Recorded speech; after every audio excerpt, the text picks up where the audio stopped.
Assalamualaikum warahmatullahi wabarakatuh. Saya Amelia Nur Alifadila akan menjelaskan bagian penjajahan Jepang di bidang sosial. Dampak penjajahan Jepang di bidang sosial yaitu ada pergantian nama-nama kota dari bahasa Belanda menjadi Indonesia, seperti Batavia menjadi Jakarta dan Buitenzorg menjadi Bogor, dan sulitnya proses komunikasi antar pulau dan dunia luar karena Jepang mengendalikan saluran komunikasi.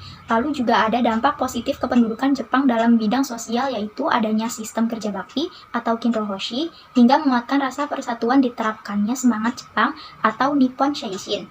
Lalu kebijakan Jepang yang masih ada sampai sekarang di bidang sosial adalah pembagian kelas masyarakat etnis Tionghoa atau Cina lebih rendah dan membentuk rukun tetangga atau RT, Taniribumi atau bisa disebut RT yang dibentuk dengan tujuan supaya menggalang dan memobilisasi tenaga yang sangat besar dari kalangan masyarakat.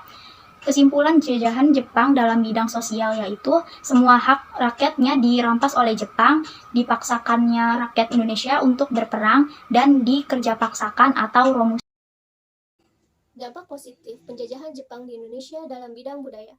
Yang pertama, Jepang telah memberikan kebebasan kepada bangsa Indonesia untuk menggunakan bahasa Indonesia sebagai bahasa pengantar, bahasa komunikasi, bahasa penulisan, dan sebagainya. Sebaliknya, bahasa Belanda tidak boleh digunakan. Yang kedua, mendirikan sekolah-sekolah seperti SD selama 6 tahun, SMP selama 3 tahun, dan SMA selama 3 tahun. Yang ketiga, dalam pendidikan dikenalkannya sistem Nippon sentris dan diperkenalkannya kegiatan upacara dalam sekolah. Dampak negatif penjajahan Jepang di Indonesia dalam bidang budaya.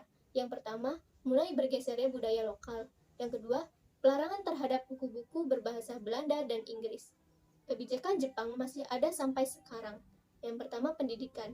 Pendidikan menerapkan sistem yang sama seperti di Jepang, yaitu SD selama 6 tahun, SMP selama 3 tahun, dan SMA selama 3 tahun. Yang kedua itu ada pembentukan rukun tetangga atau RT.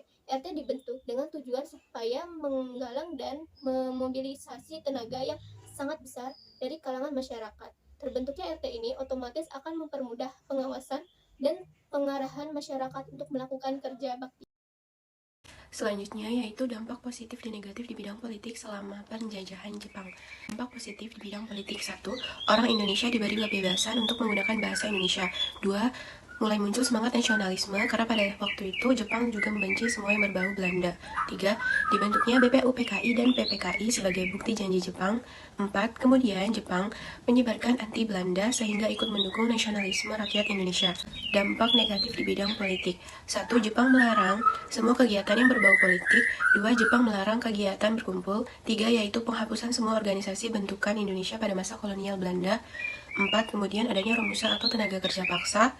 5. Diberlakukannya kebijakan fasis militer Jepang di setiap lini kehidupan. Ketika tidak menuruti dari bangsa Jepang, maka tidak segan dihukum mati. 6. Kemudian adanya pembatasan pers. Kebijakan yang masih ada pada sekarang yaitu restrukturisasi pemerintahan, salah satunya Angkatan Darat dan Angkatan Laut. Jadi kesimpulan dalam bidang politik ini masih sama-sama terdapat dampak positif dan negatifnya. Salah satunya itu dalam positif yang terkenalnya orang Indonesia diberi kebebasan untuk menggunakan bahasa Indonesia, sedangkan dampak negatifnya adalah adanya romusa atau tenaga kerja paksa dan diberlakukannya kebijakan-kebijakan fasis militer Jepang. Saya Tandai Kinaka Kaisaraya akan menjelaskan mengenai dampak dari masa pendudukan Jepang di bidang ekonomi.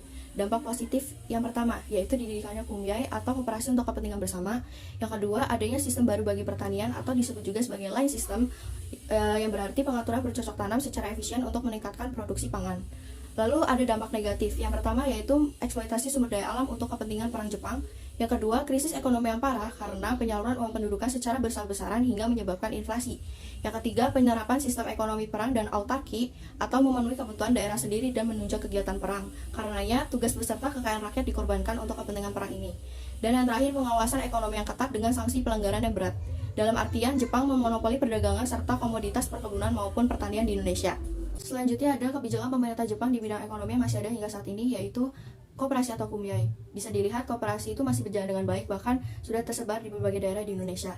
Dan kesimpulan yang bisa diambil dari materi ini adalah pemerintah Jepang pada masa penjajahan sangatlah keji dan mereka berambisi untuk menguasai Indonesia di berbagai bidang sehingga menimbulkan banyak korban jiwa.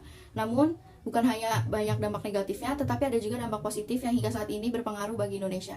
Sekian, terima kasih. Wassalamualaikum warahmatullahi wabarakatuh.